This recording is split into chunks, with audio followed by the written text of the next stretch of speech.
A fool thinks himself to be wise, but a wise man knows himself to be a fool. This profound statement, attributed to the renowned playwright William Shakespeare, holds a mirror to our understanding of wisdom and folly. The first part of the quote, "A fool thinks himself to be wise," paints a picture of a person who, in their ignorance, believes they know all there is to know. This individual is portrayed as someone who refuses to acknowledge the gaps in their knowledge and understanding. Their ego blinds them to the vastness of what they do not know, and consequently they remain trapped within the confines of their limited perspective.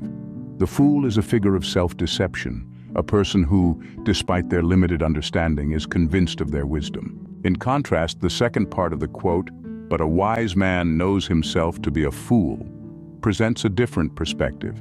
Here, the wise man is someone who accepts and acknowledges his limitations, his lack of knowledge, and his capacity for error. A wise person, in this context, is not someone who knows everything, but rather someone who understands the breadth and depth of what they do not know.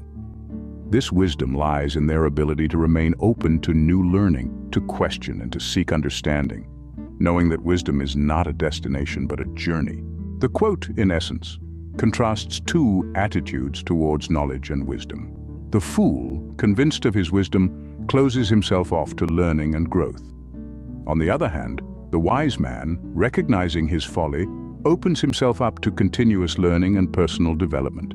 The fool is static, the wise man dynamic. The fool is certain, the wise man curious. The fool is arrogant, the wise man humble. To summarize, this quote invites us to reflect on our attitudes towards knowledge and wisdom. It cautions against the arrogance of thinking we know everything, and highlights the wisdom in recognizing our limitations and our capacity for error. It encourages us to remain open to learning, to questioning, and to personal growth. The words of Shakespeare remind us that wisdom is not a measure of what we know, but rather of our awareness of what we do not know. It is a call to humility, curiosity, and continuous learning. The next time you think you know it all, remember, a wise man knows himself to be a fool.